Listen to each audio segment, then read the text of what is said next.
Merci, Monsieur le Président, mes chers collègues. Mon collègue Yvon Mlec a dit l'essentiel, je rajouterai quelques éléments. Chacun comprend la nécessité de la sobriété, mais avec le ZAN, il ne s'agit plus de sobriété, mais de rationnement. L'objectif de zéro artificialisation nette est en fait un objectif de glaciation totale de nos territoires à horizon 2050. Et déjà, ces effets se traduisent dans la réalité.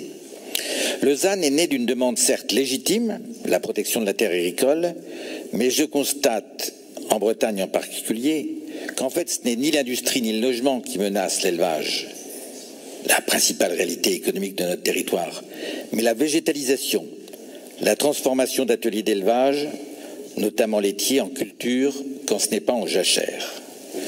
Comme trop souvent, une intention vertueuse, en l'occurrence la protection de la terre agricole, a donné naissance à un monstre technocratique. Avec ce texte, nous adopterons les normes les plus exigeantes d'Europe. C'est en cela que le ZAN est ruralicide, et je vous reproche, Monsieur le Président, non seulement d'accompagner cette démarche, mais de l'anticiper et d'en rajouter avec le SRADET.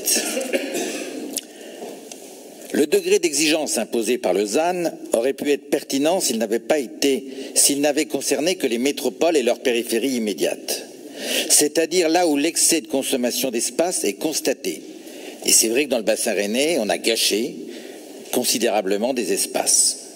Hélas, au nom d'un principe jacobin, le ZAN s'applique non seulement à l'Île-de-France, mais à la Lozère, et il s'applique chez nous à toute la Bretagne, quelle qu'elle soit, y compris les secteurs les plus ruraux. Interdire au monde rural d'utiliser l'espace, c'est le priver de son avantage comparatif. L'espace, accessible à un prix plus favorable, c'est effectivement l'avantage comparatif du monde rural. Souvent dans le monde rural, on est loin des services, loin du travail, mais on dispose d'un espace et souvent on peut plus facilement accéder à son logement. Le logement, parlons-en.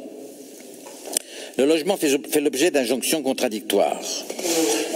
Naguère, les titulaires des revenus moyens, voire modestes, pouvaient accéder à la propriété, en particulier dans le monde rural. Ceci ne sera plus le cas, c'est en cela aussi que le ZAN est ruralicide. Il ne faudra pas pleurer demain sur la fermeture des classes et des écoles, faute d'enfants, puisque nous n'aurons pas donné la possibilité à leurs parents de bâtir et de s'installer dans ces communes où on fermera les classes et les écoles. Il faudra en assumer toutes les conséquences, Monsieur le Président, toutes les conséquences de vos décisions et de votre militantisme pro-ZAN. Je crois être connu pour défendre le monde agricole, on me le reproche bien souvent. Mais très franchement, à un hectare de maïs, je préfère un hectare où vont s'installer 7, 8 maisons avec des familles et avec des enfants qui pourront jouer dans les jardins. C'est ma conception des choses, c'est je crois aussi la conception de nos compatriotes bretons qui aspirent à la maison individuelle. N'ayons pas leurs rêves à leur place, c'est leur rêve, c'est leur volonté. Tous les sondages le confirment. Qui aspirent à la maison individuelle, qui aspirent à l'accession à la propriété, dont on veut les priver en particulier du fait de la politique nationale. Et la maison individuelle est en fait très favorable en termes écologiques. Elle permet plus facilement le branchement des voitures électriques ou hybrides, elle permet les pompes à chaleur, elle permet le compostage, elle permet la récupération d'eau de pluie, autant d'éléments qui sont autrement plus compliqués lorsqu'il s'agit d'immeubles. Et parlons du logement social. Il y a ici des gens de gauche qui, généralement, défendent le logement social. Or, le logement social sera soumis aux mêmes contraintes du ZAN. Et la possibilité de disposer de terrain, déjà compliqué aujourd'hui, le sera encore plus demain. Injonction contradictoire également, puisque les communes qui sont soumises aux exigences du SRU se verront d'une part imposer le respect de ces exigences, voire des amendes si elles ne respectent pas ces exigences, et se verront interdites de construire du fait des exigences du ZAN. Il y a là des éléments qui sont inaudibles pour nos maires, et en particulier les maires des petites villes et du monde rural. Avec le ZAN, nous entrons dans des arcanes technocratiques et administratifs ubuesques. Nombre de communes sont déjà soumises à de multiples contraintes. La loi littorale, très prégnante chez nous en Bretagne, les zones humides, les zones inondables. Quand un maire voit s'accumuler toutes ces difficultés, il renonce bien souvent à construire, et d'ailleurs l'opinion, bien souvent, ne l'encourage pas à le faire. Alors que le maire, naguère, et c'était toute sa noblesse, et son conseil municipal, pouvait dessiner sa ville ou son village de demain, de 20 ans, de 30 ans, désormais il ne sera plus qu'un exécutant d'une décision administrative organisée par le ZAN. Parlons maintenant d'industrie.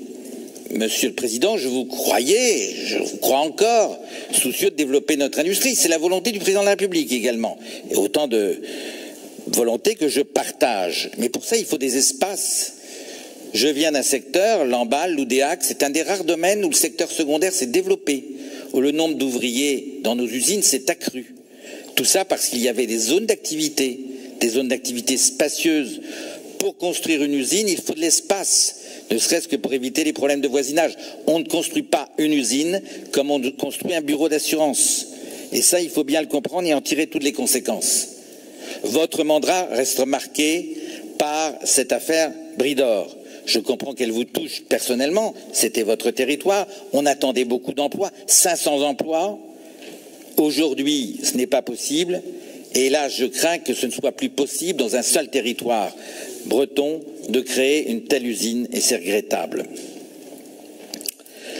Cette affaire du ZAN va engendrer également des problèmes, on en parle peu, de droit privé.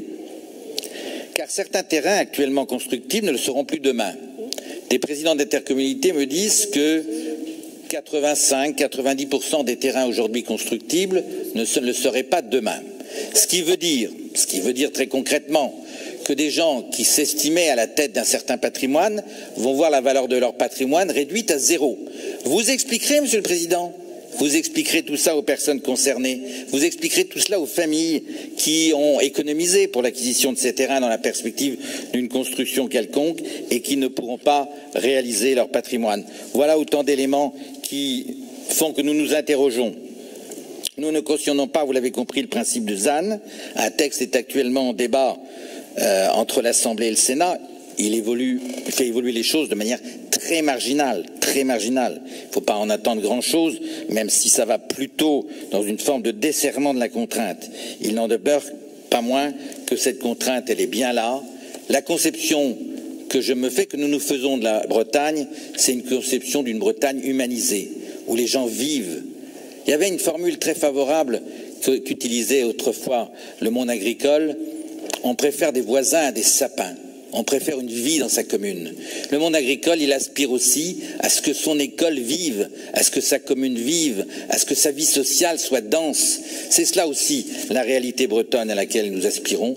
C'est pour cela aussi que nous sommes très interrogatifs sur ce dispositif qui visiblement porte un préjudice redoutable au monde rural et à nos petites villes. Merci. Merci.